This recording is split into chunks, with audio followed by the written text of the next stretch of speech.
All right, welcome everybody. It's the top of the hour. It's August 22nd, 2024. We're going to get started here in just a second for the using air cleaning devices with ASHRAE standard 241 with our speakers. I'm going to hand it over to Matt Brooks, our Education Training Committee Chair, in a second here. But first, I'm just going to go through just a couple slides for NAFA. So in case you're new and you're not sure who's putting this on, we'll take care of that real quick here. So hang tight. If you have been getting emails from us regarding the NAFA annual convention, this is a great place to network. And if you're an executive or business owner or looking at kind of the business side of air filtration, this is a great place to be. Obviously, the setting is going to be wonderful in Maui. We've already are over budget, so to speak, on our attendance. Way more folks are interested than we thought. The hotel special rates end at the end of the month here actually on the 29th. So make sure you go to nafahq.org to register. It's going to be a family affair, so make sure you bring the family and celebrate. I myself will be celebrating 20 years of marriage here, so it's a good excuse for me to bring my wife along and show her I do sometimes work at these things. So also, we've also got some dates for the technical seminar. That's going to be in Tempe at the Omni Hotel at ASU. So that's a really cool location, April 2nd and 3rd. Just, I guess, yesterday or today, we just signed the agreement for annual seminar, or excuse me, annual convention next 2025, next fall. We're going to be in Newport News, Rhode Island. Don't have dates for you on there. That's hot off the press, but keep an eye out for that for annual convention next year. As you know, or maybe if you don't know, we do have these these best practices guidelines. So think about like ASHRAE standards. I was kind of like, I dumb it down to say ASHRAE standards are talking about particles and microns and things like that. But what does that mean to a school administrator or to a business owner or a building owner, right? How do you apply that onto the ground or into the filter, into the HVAC system? That's what NAFA does, is they sort of translate between the standard and really in practice. The best practice guidelines are going to help you look at an individual sort of facility and know what sort of filter, what sort of treatment, what sort of way to get your best indoor air quality out of your system here. And of course, you should talk to NAFA members about those so they can certainly point you in the right direction. If you are a NAFA member, then you should also take those best practice guidelines and put your logo on it. We can help you with that, and that also helps with bridge. It's a great leave behind if you go visit and run into a building owner or facilities manager. Leave this behind with your logo on it and show that you are a NAFA member, and get some extra credibility out of it as well. So contact us at nafahq.org for any questions about that. And then finally, we have a podcast. We have a YouTube channel. We put all of our webinars up there. We post a lot on LinkedIn and try to keep everybody abreast of the industry. So please follow us on most of the typical social media. And with that, I'm going to hand it over to Matt Brooks. Matt Brooks is our chair of our Education and Training Committee. He's a volunteer like all of these folks here. So thanks, Matt, for helping us get things done and leading us in the education of our audience. I'll leave it over to you. Absolutely. Thanks, Tony. Thanks, everyone, for joining us. I am Matt, the chair of the committee, and we're here to support NAFA's mission to be the global source of expertise, education, and best practices in air filtration. And I'm very excited for today's webinar with two leaders in our industry. We have Michael, who is the Vice President for Engineering at Renza Filtration. He's a former chair of ASHRAE 52.2 and currently an ASHRAE Standard 241 voting member. And with him, we have Kathleen, who is the owner of Owen Air Filtration Consulting, as well as a former chair at ASHRAE 52.2 and currently also an ASHRAE Standard 241 voting member. So I'm looking forward to the webinar and expanding the knowledge and promoting the importance of air filtration among NAFA members and end users. So Michael and Kathleen, please take it away.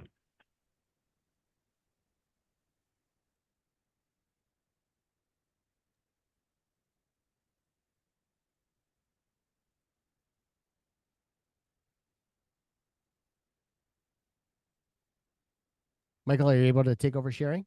I can. Can you stop yours so I can share mine? Ah, yes, we'll do. Okay, let me find that.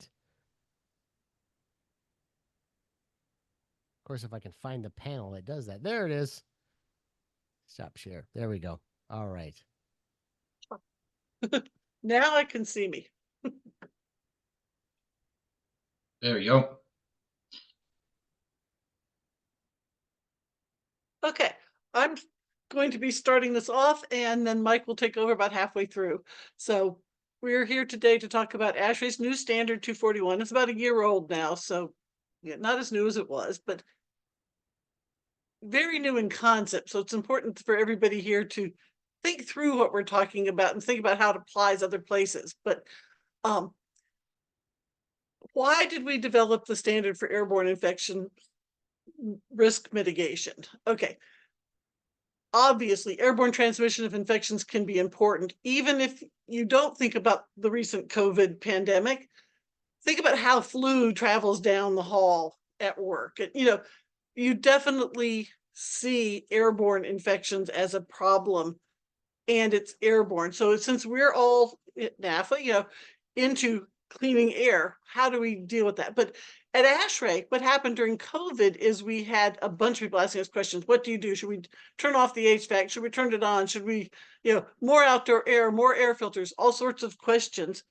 And we knew there were answers, but we had to collect them. We also realized, although we really did know ahead, that there were not current IAQ standards that address specifically airborne infection. So we had to take a look at that. We also had a wealth of knowledge that did come out of that epidemic task force that was formed to deal with COVID. And we needed to do something with it other than just have it kind of run off the website. Then, as we were trying to figure out what we wanted to do, the White House came to ASHRAE and said, can you please write a standard so that we can recommend it to people so that there's something out there for guidance? And then they also said, do it in 6 months. So next slide.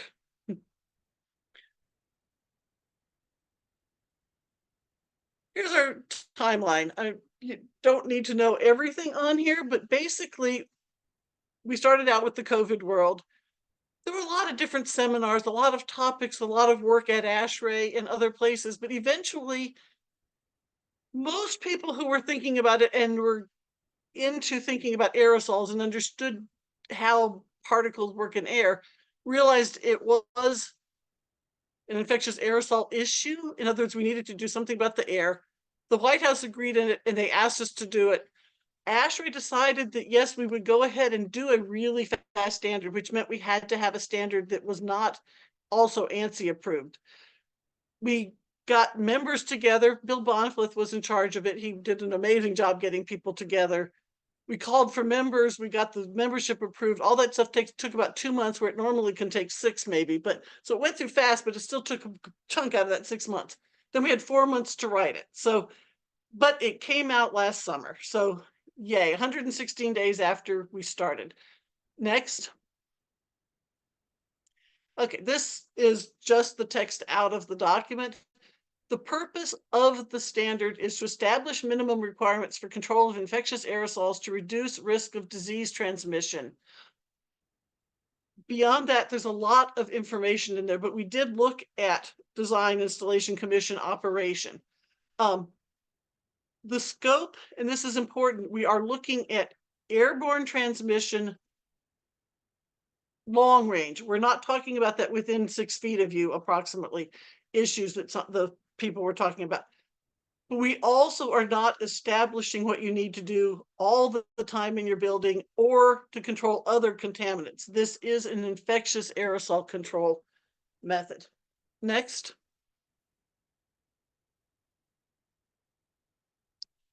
Okay, topics both in 241 and that we will be talking about. The long-range transmission, I guess, prerequisites for the method. What is an infectious aerosol? What is infection risk management mode, or IRMM? That's an important concept that basically is introduced in 241.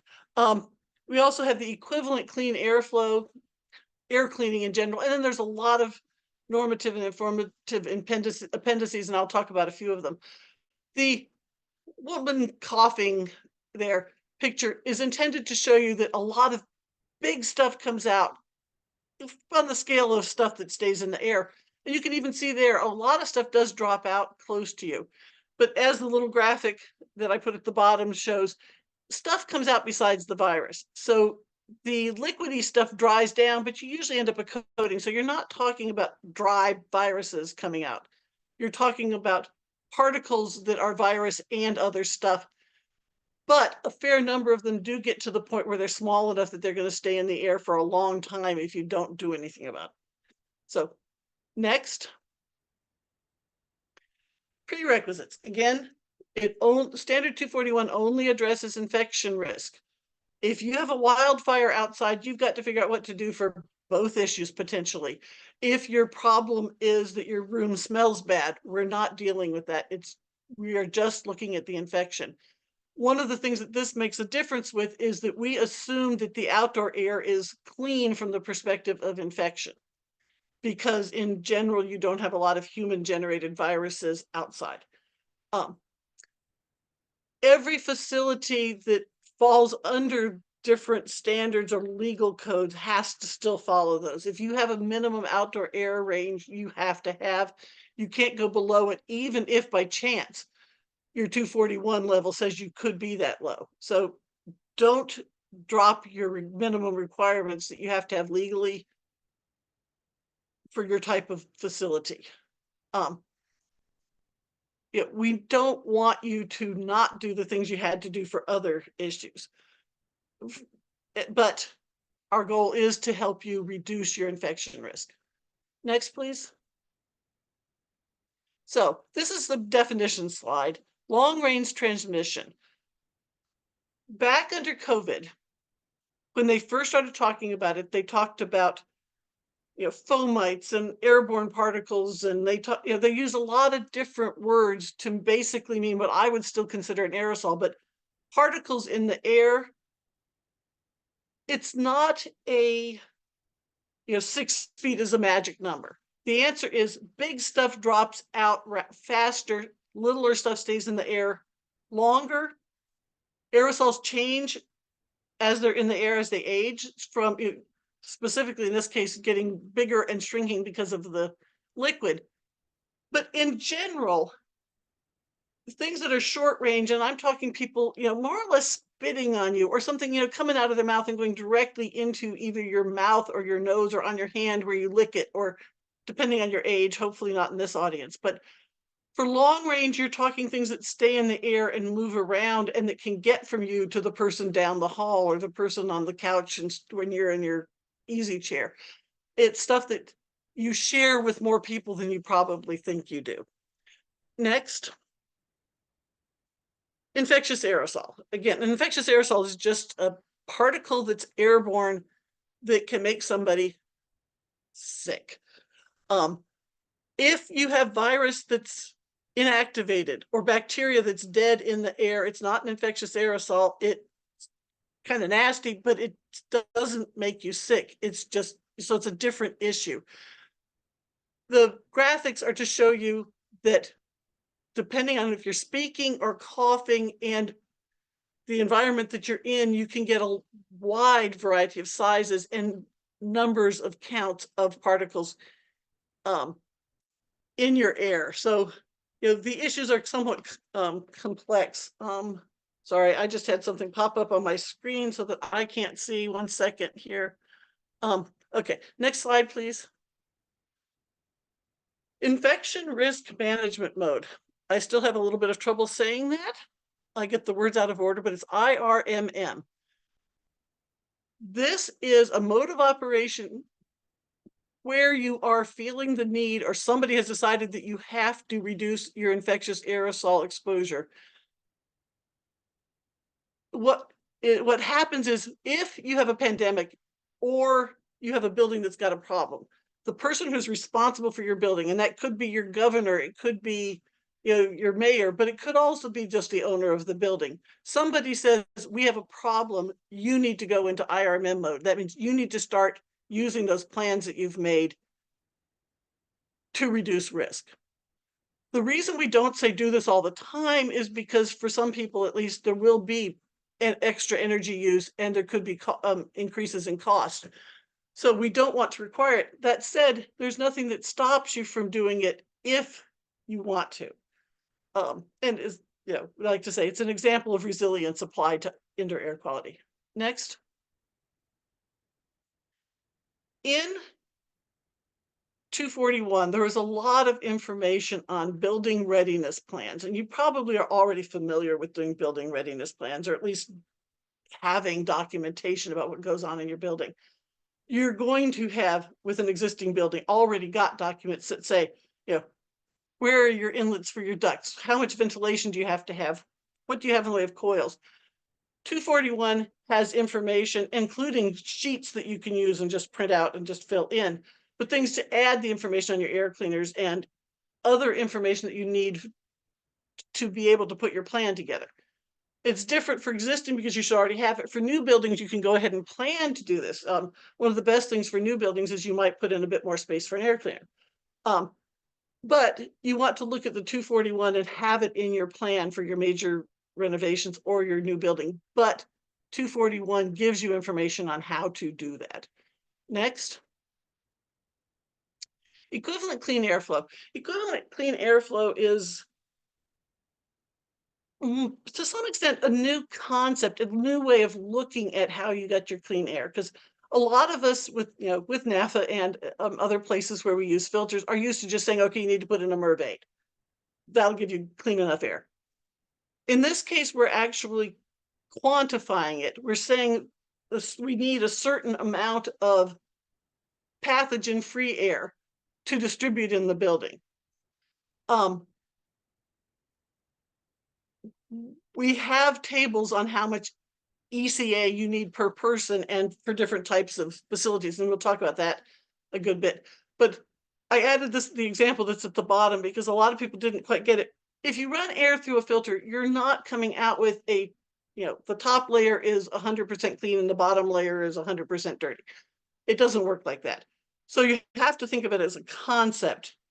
But if you put, say, 100 CFM of dirty air going through a 50% efficient filter, you get 50 CFM of clean air, or ECA. If you have 100 CFM of outdoor air, because we are considering it to be clean, because unless you've got somebody's, the sick people are standing outside your vent, it should be clean. So 100 CFM of outdoor air is assumed to be 100 CFM of clean air. Next. Here we've got how you get to how much total air you need based on the number of people. The first thing we have to look at is that we have different occupancy categories, and there's 25 spaces, and they're still working on more, but you need a different amount of clean air per person if you've got a place where you think a lot of people will be sick, or people are going to be really, really close together, or basically the different types of building use make you need a different amount of clean air. We have tables that show you what we believe is a good amount to have to do the risk reduction that we are wanting to do. Once you've got that, you figure out how much you need per person, you multiply by the number of people that you think are going to be in your building. That's something you have to figure out. Noting that one thing you can do that will help you get to the 241 expectations really easily is if you go into IRMM mode, send a few people to work from home. 241 does not say you have to do that. What it says is that is one way to start meeting your goal. So anyway, then ECA per person times the number of people gives you the total amount of air that you're going to need, clean air you're going to need. Next page. This is the table cut into two pieces that we have in there at the moment, just showing you that values are in there and they are in CFM per person or liters per second per person, but it's a fairly substantial amount of air, but it does vary from, I want to say it goes from 20 to 80, but it's about that.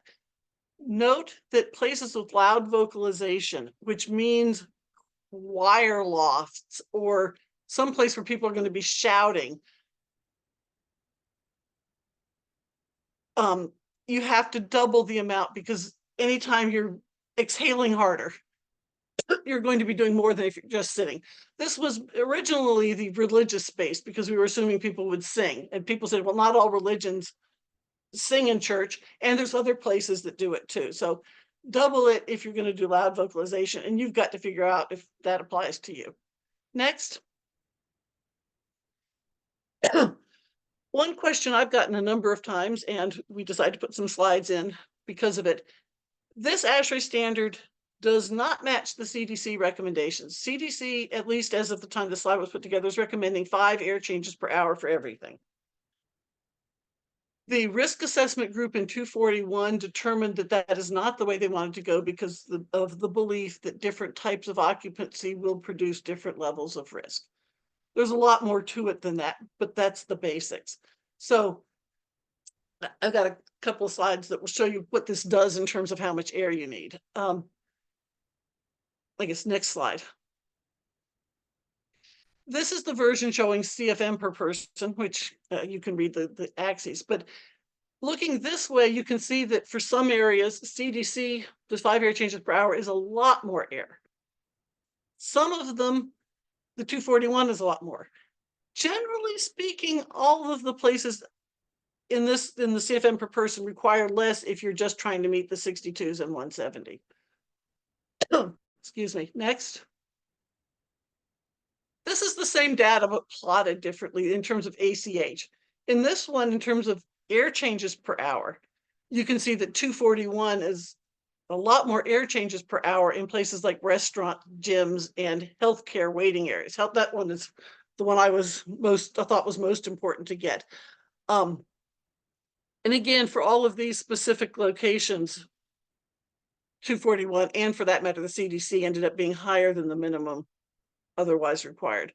Next. So how do you meet the VECA target? Well, first, don't panic when you see a graph that's got a lot of lines on it. This graph just shows you that you have options. What it is a chamber or a room or your amount of air that you've got in your building. And just inside the big box, you can put an in-room air cleaner in, or you can have an air cleaner that only serves that room. Beyond that, you can get air in from outside or vent outside, and you can put an air cleaning system in the return air or in the combined air.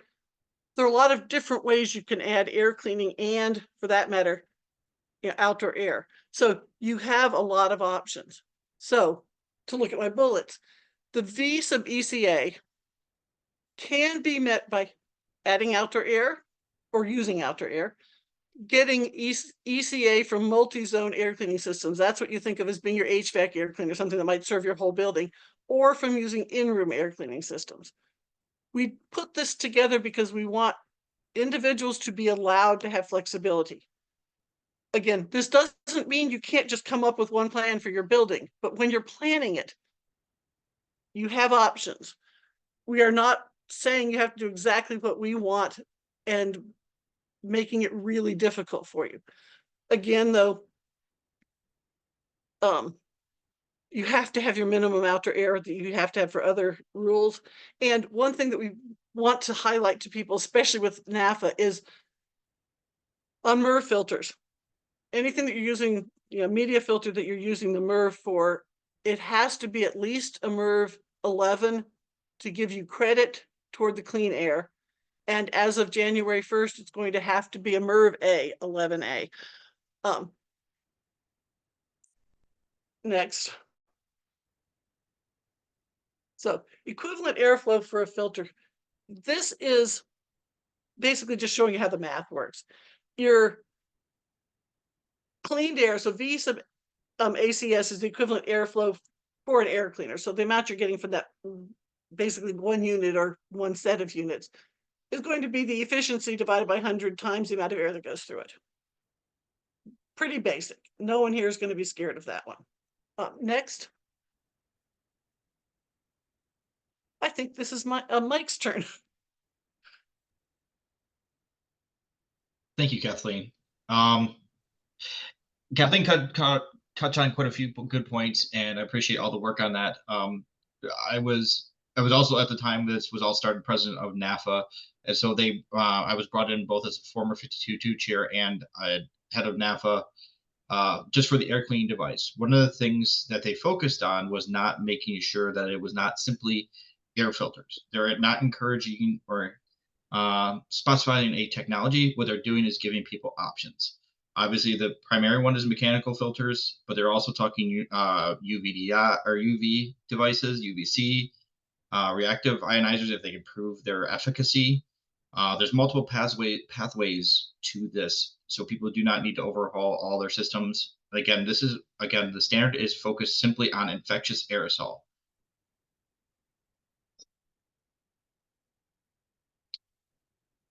So why did we go through all this though? The lack of information and standards related to air cleaning was very, very limited at the time of the COVID pandemic. Yes, there's a lot of stuff on there for air filtration, but they're still working through UV. There's a lot of other devices that came through making claims during that period that were not living up to their claims once they got installed, and people made a lot of lawsuits and a lot of money made off it. So part of the goal was to clean that up.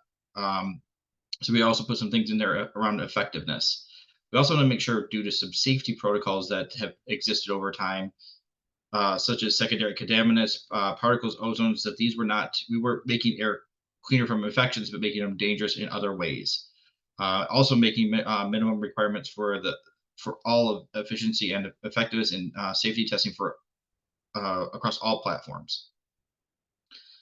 So again, we are not ranking technologies. We are trying to level the playing field and giving people the right tools. We referenced reference standards were available. 52.2 obviously is one. ISO 16890 is another. But some of the other ones that people may or may not be familiar with. ASHRAE 185.1 is a test for effectiveness of UVC devices. AC1 is the room air cleaner, and AC5 is the room air cleaner for infectious diseases. For those that do not have a formal test method, we didn't want to limit it until a test method could be developed. As Kathleen pointed out, these things can take a very long time.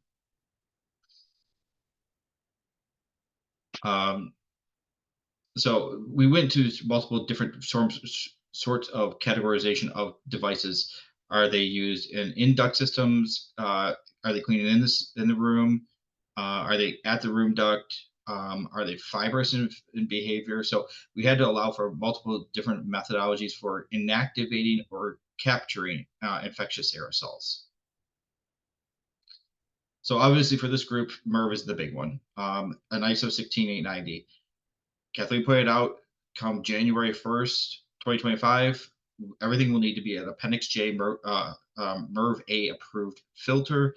And what they did is they broke it up into a E1 is 30% of the weight of the efficiency, E2 is 30%, and E3 would be 40% of the makeup to get this total calculations that would be plugged into a calculator, which I will get to in a moment. Another point in here that is being changed as the standard rolls out, this is currently listing a HEPA at the bottom. We are actually lowering it down to a 99% ISO 20E.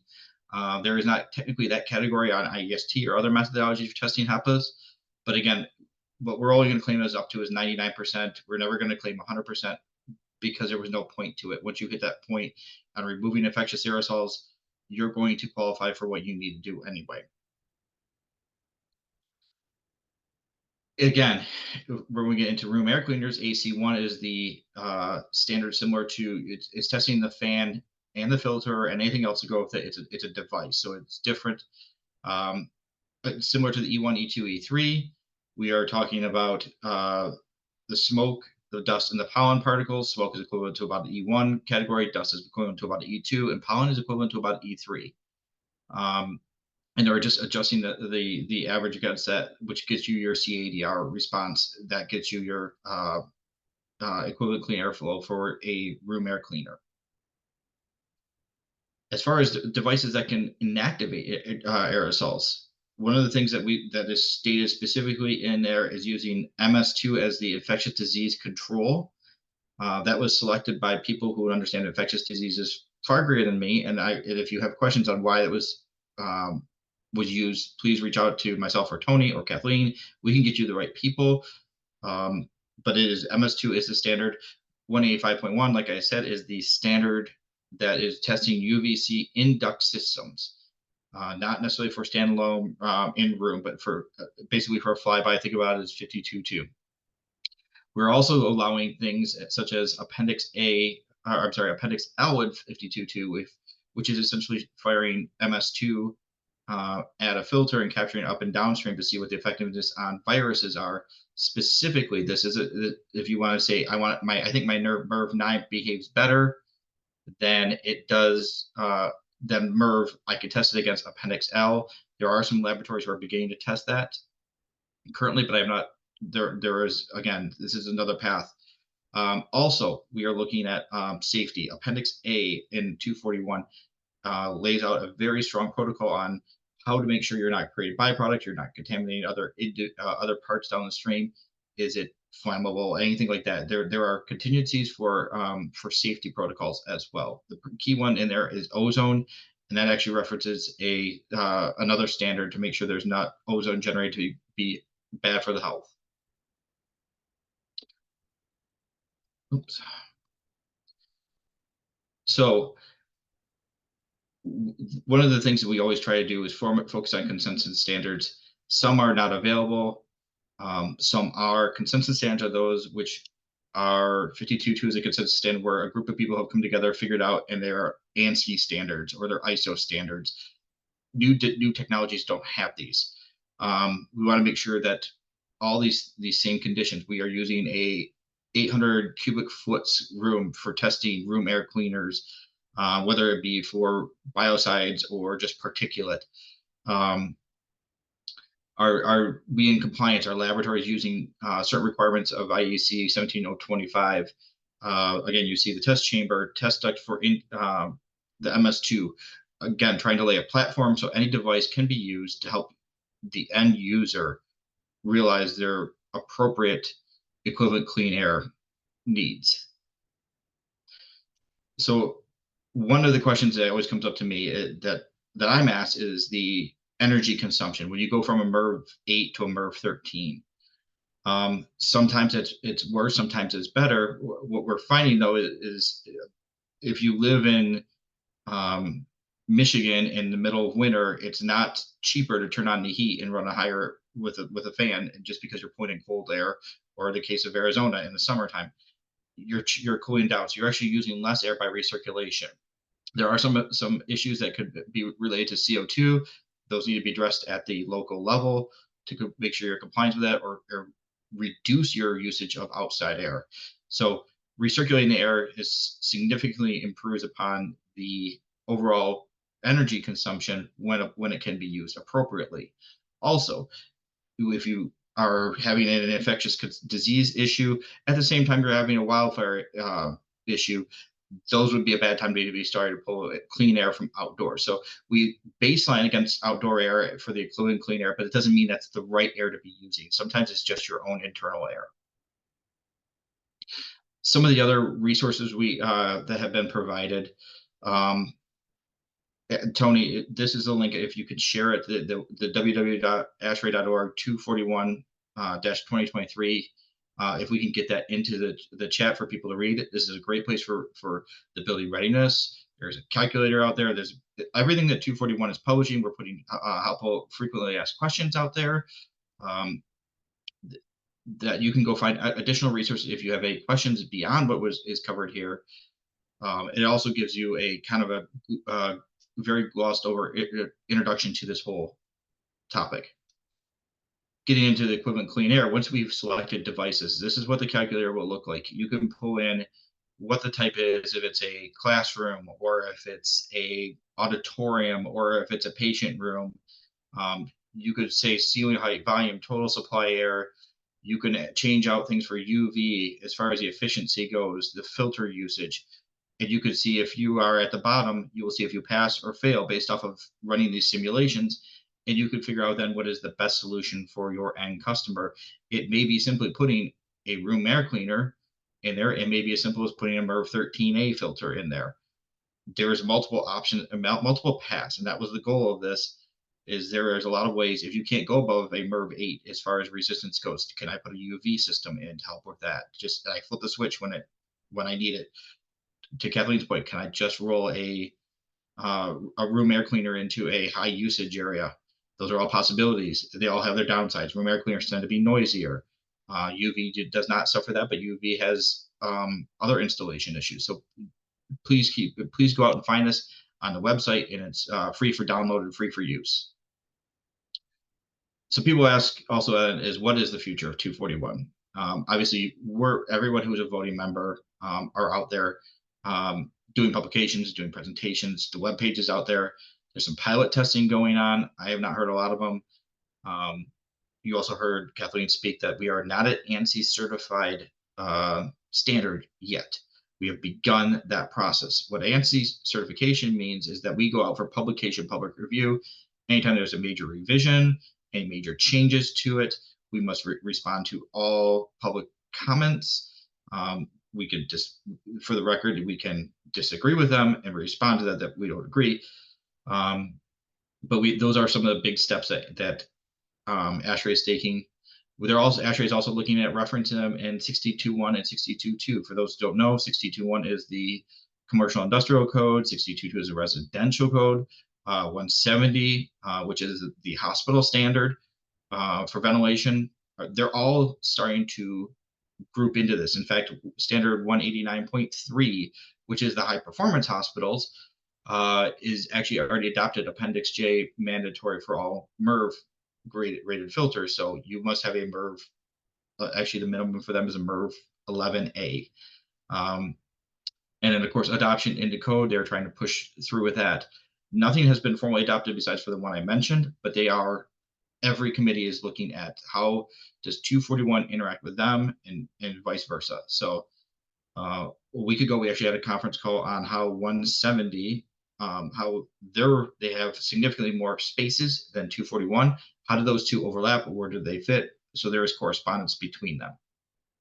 And of course, once the standard was published, the committee was converted to a standing standards committee, which means that everyone rolled basically on, but it will be continuously updated and maintained going forward. Again, the frequency asked questions, we're looking into energy consumption issues, air distribution, adding more spaces. So it is a document that is being revised. It will be revised again before it goes out to ANSI publication and ANSI approval. So, and then typically goes on to a 3-year cycle of being updated. But with that, Tony, I think we could take some questions.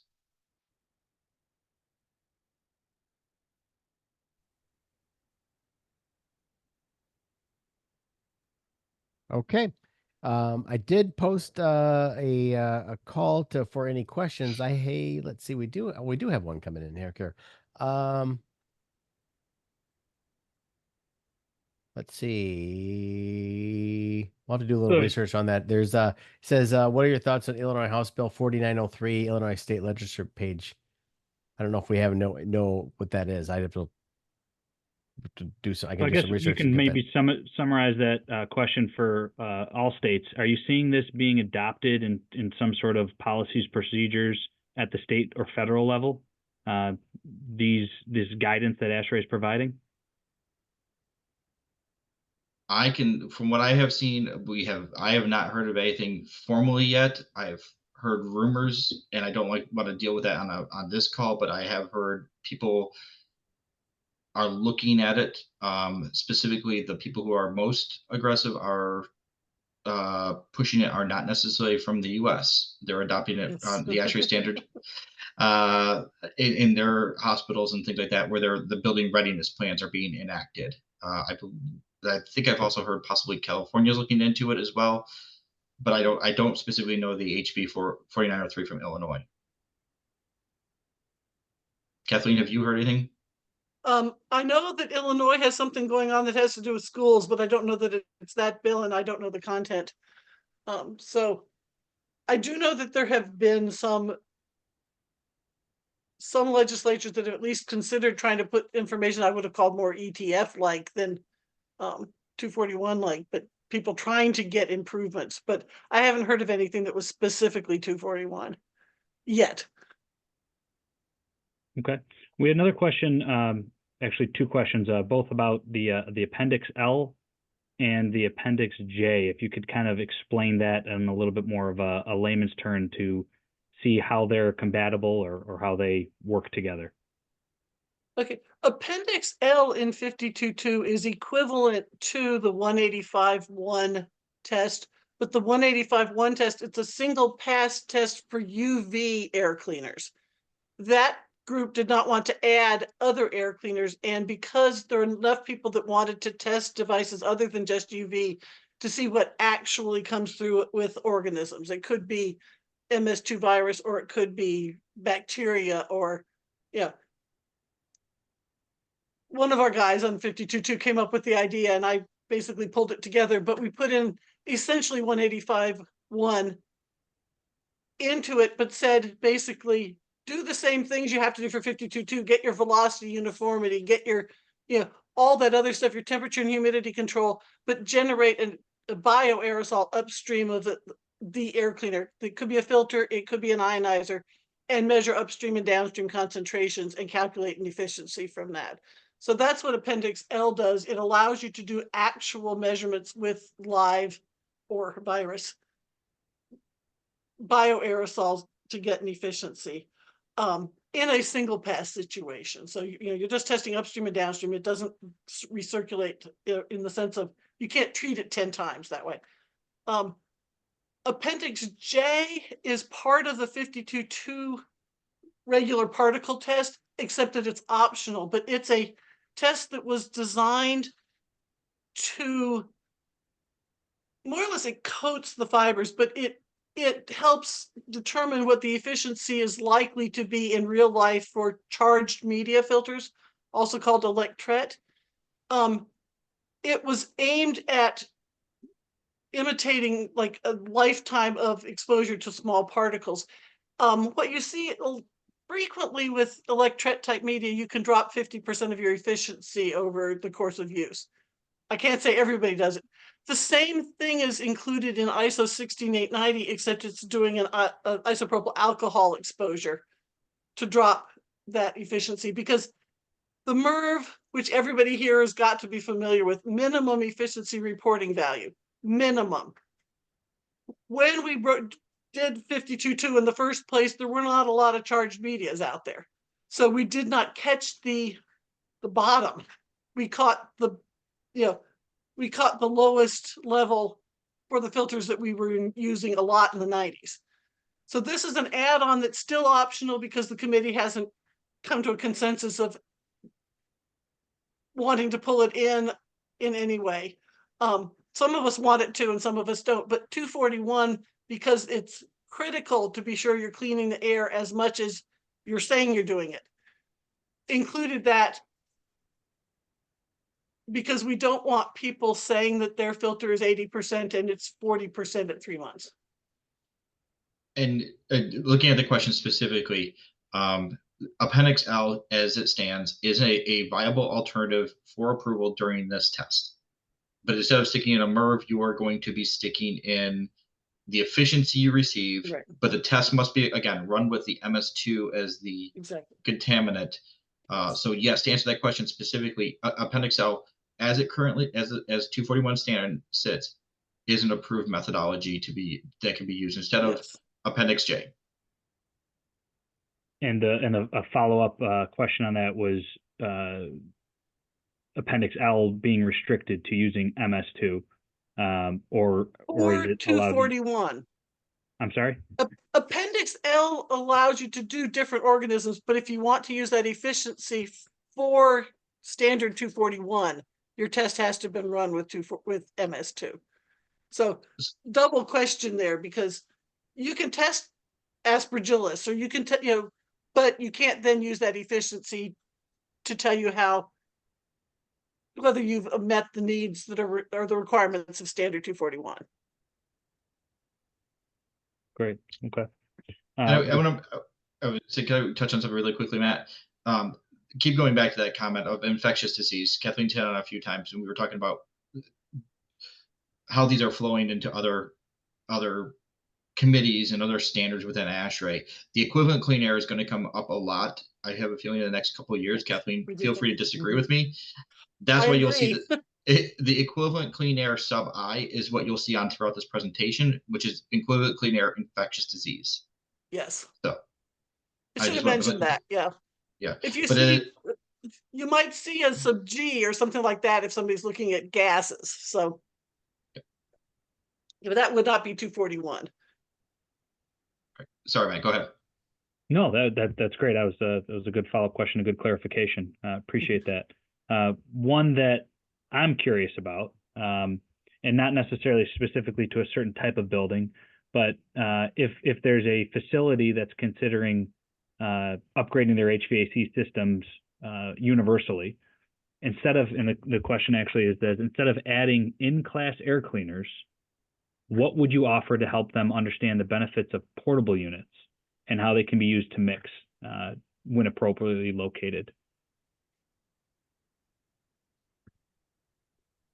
So I guess we're going into when and where would 241 be used when upgrading the entire HVAC system, and how can that be supported?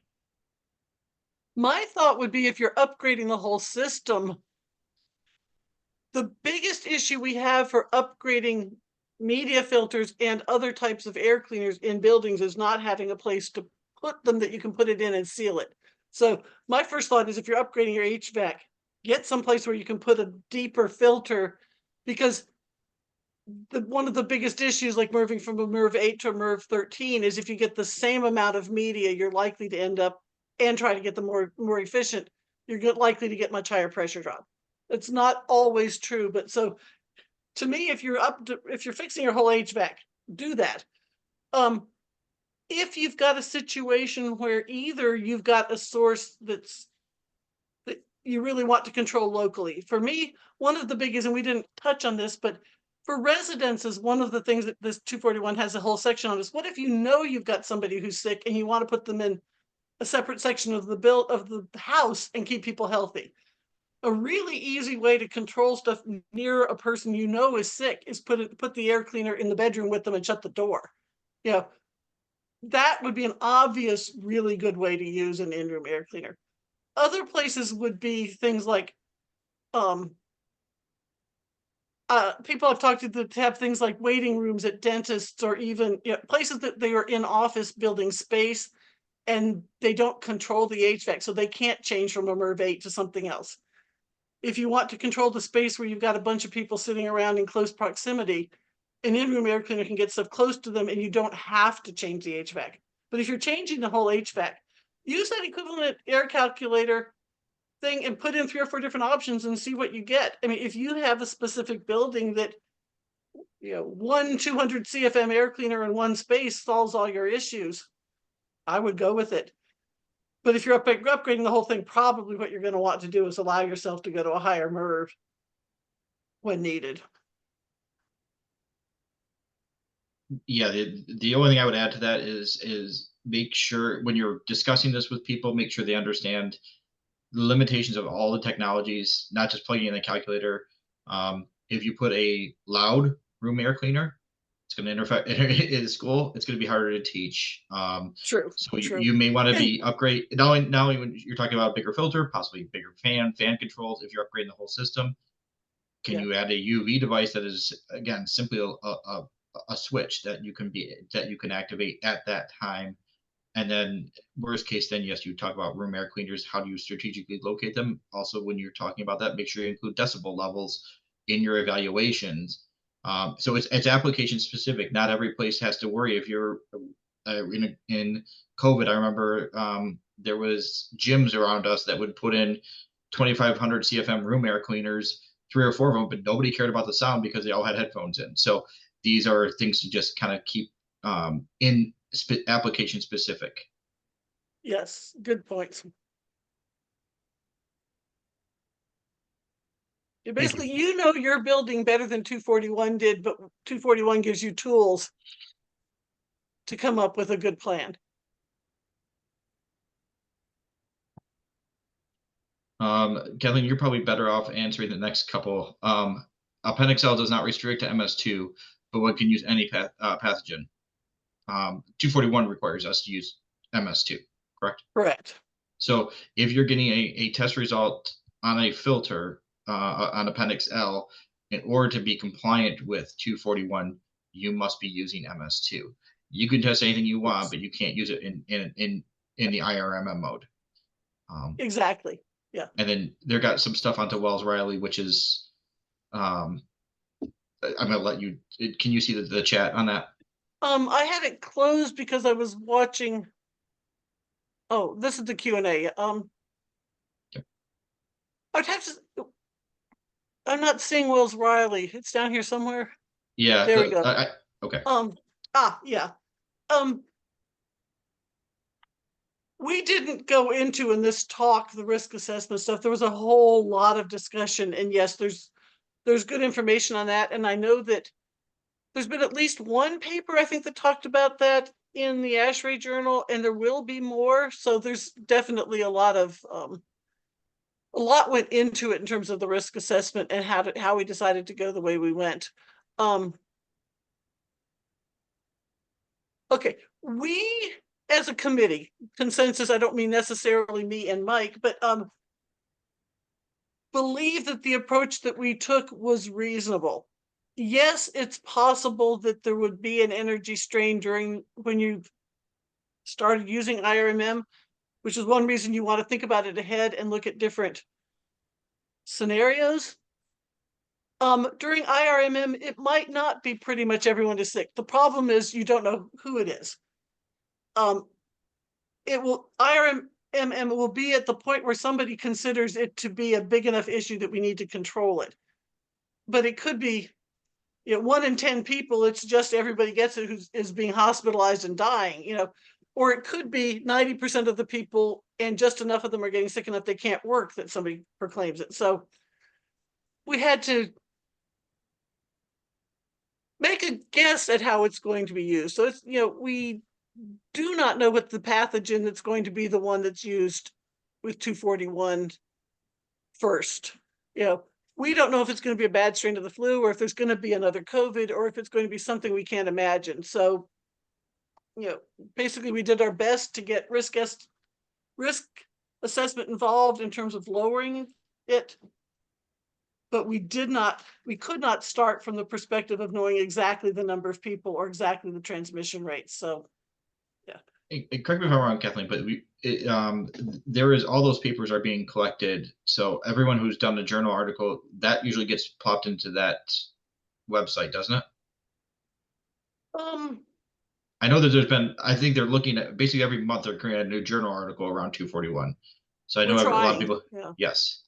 I honestly didn't look for those when I was there. I know that the calculator was there and the links to the preparedness spreadsheets and things of that sort. The other stuff may be there. I don't know. I do know 241 is working with EHC to get like the ETF information up. So the goal is to get as much information available as possible. But yeah, for the record, those who don't speak ASHRAE, EHC is the Environmental Health Committee, and Epidemic Task is ETF, Epidemic Task Force. Yeah. I live them too many hours a day. But basically, there's multiple groups trying to get the information up to places where you can find them. And as always with ASHRAE, I highly recommend using Google if you want to find something, but you can probably find, say this, if you want to see the free to read online version of 241, before you buy it or you don't want to buy it at all, Google ASHRAE 241, free to read. You can find it easily. So I would say if you're looking for the journal articles, that might be a way to find them. If you're an ASHRAE member, which you may not be being with this being NAFA, but ASHRAE journal articles are free even if you didn't get the link in your email. But yeah, we're trying to get as many of them out as possible. And I know I believe NAFA republished the one that I did with Linda Lee on air cleaners. So I think it's on the NAFA website, but the ones on risk assessment, I don't know if that's happened because, well, I didn't look. Well, the in the chat, Tony did send out the link that Michael asked to send out, the ASHRAE.org 241-2023, and that brings you right to the page with a lot of that information there, and the downloadable content right there too. So that's about all the time we had for questions. I really appreciate it. I learned a lot. I have some homework to do on the ASHRAE website. Maybe I'll be Googling through it more than anticipated, but I really appreciate it, Michael. I really appreciate it, Kathleen. Thank you so much for taking your time and sharing your expertise. I'm going to hand it off to Tony and let us wrap up. Thanks, everybody. Great job. Thanks, Kathleen. Thanks, Michael. Thanks, Matt. A great session as always. I appreciate you. We'll be coming out with another webinar in September. We're just putting a couple final details on that one. That's going to be on molecular filtration. So stand by and keep an eye out for that as well. Thanks so much and have a great, rest of the summer here. We're almost there. Take care.